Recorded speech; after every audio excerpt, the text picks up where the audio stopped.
Welcome back to the channel, guys. Let's get straight into today's story. Cherie Blair is one of those political figures who sits slightly in the background, but the longer you look at her career, the harder it is to just ignore how controversial she really is. Officially, she was just the wife of a Prime Minister. In reality, many people believe she operated as a powerful political figure in her own right, blending law, influence and access in a way that made a lot of the public deeply uncomfortable. The first issue people have always had with Cherie Blair is money.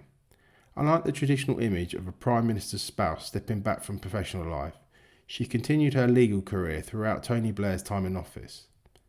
On paper, that sounds fair enough, but the controversy came from who she represented and when. Her work as a barrister and later as a high-profile lawyer often overlapped with a government making massive legal and political decisions.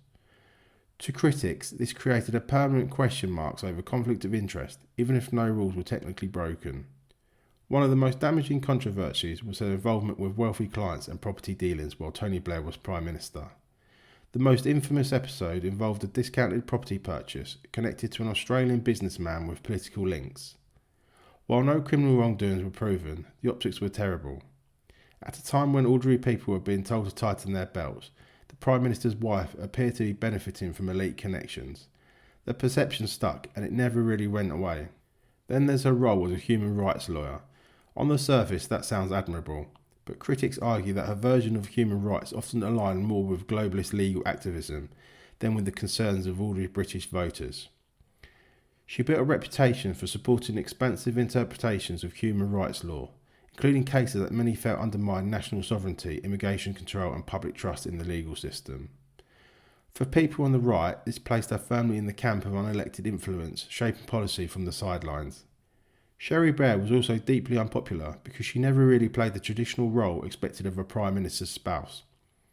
Some saw that as refreshing, others saw it as arrogant. She was outspoken, openly political and often dismissive of criticism. Instead of softening Tony Blair's image, many felt she had reinforced the sense that New Labour was detached, elitist and dismissive of public concerns. Her close relationship with the legal and political establishment added to that distrust.